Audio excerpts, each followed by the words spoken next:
The people say, there is a battle. Oh, yes. And I, for one, can understand totally exactly why Catherine and William, the Prince and Princess of Wales, decided to take control of their own media moving forward. They've been sort of chastised and criticised about this, simply putting out their own media-related product, interviews, things that they're doing that are available on their digital platforms. However, since the return back of Prince Harry, things have taken a turn. Well, let me just explain.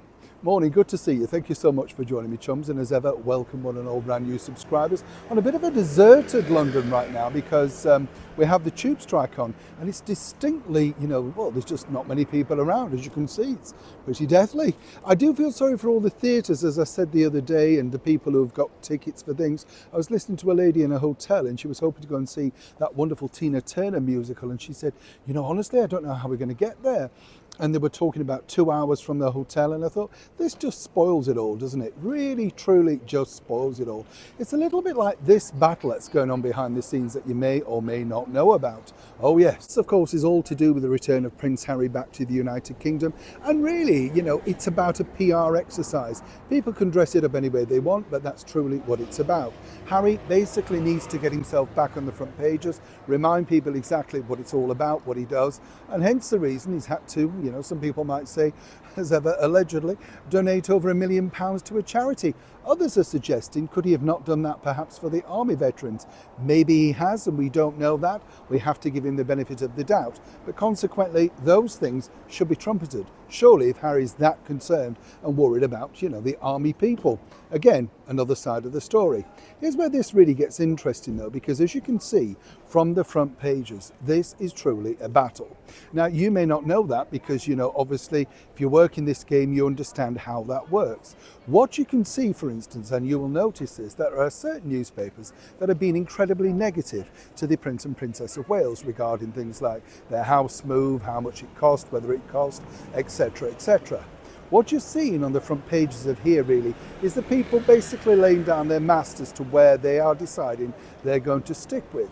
But behind the scenes, I can tell you that the team behind, of course, Meghan and Harry are looking to see how well received and how many front pages that he got. Hence the reason the dueling with the balloon with the child would, of course, it's the R factor, isn't it? It's the one that people want to see. Hence the reason that made the front page. But you can tell exactly which newspapers are now on side. Recently, you will recall that there was a very gushing, luscious piece from the Times newspaper, I think just at the weekend, all about how Harry really wants to change and, get back in the royal fold and all of that sort of stuff, with zero mention of his wife, Meghan Markle. Make no mistake, as you saw with another tabloid newspaper recently about the secret meeting that was not so secret and all of that sort of stuff. Behind the scenes, the mainstream media realised that if they can get an interview or indeed, give some nice fluffy coverage, then they may get a little bit more, and that makes them exclusive. Now, for all of those that don't think it really matters, it does matter, particularly as a lot of the British newspapers are taken around the world as headlines. They become the form of the stories for, whatever goes on forward. Over here, Harry, I've been told, would have thought he may have made the front pages literally on all the big newspapers. And according to another source, he's not too happy with the fact that it's, say, Catherine and William with him in a little bubble square. Oh yes, trust me, publicity matters when you are a celebrity, whichever way you look at it. And his team, his brand new communications team, the one that gave us, of course, Meghan twerking, well, it truly matters to them.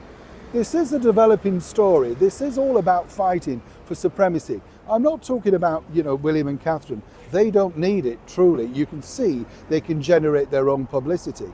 But for Prince Harry right now is on something of a celebrity knife edge and needs all the good positive publicity that he simply can drum up. Neil Sean in the very heart of London.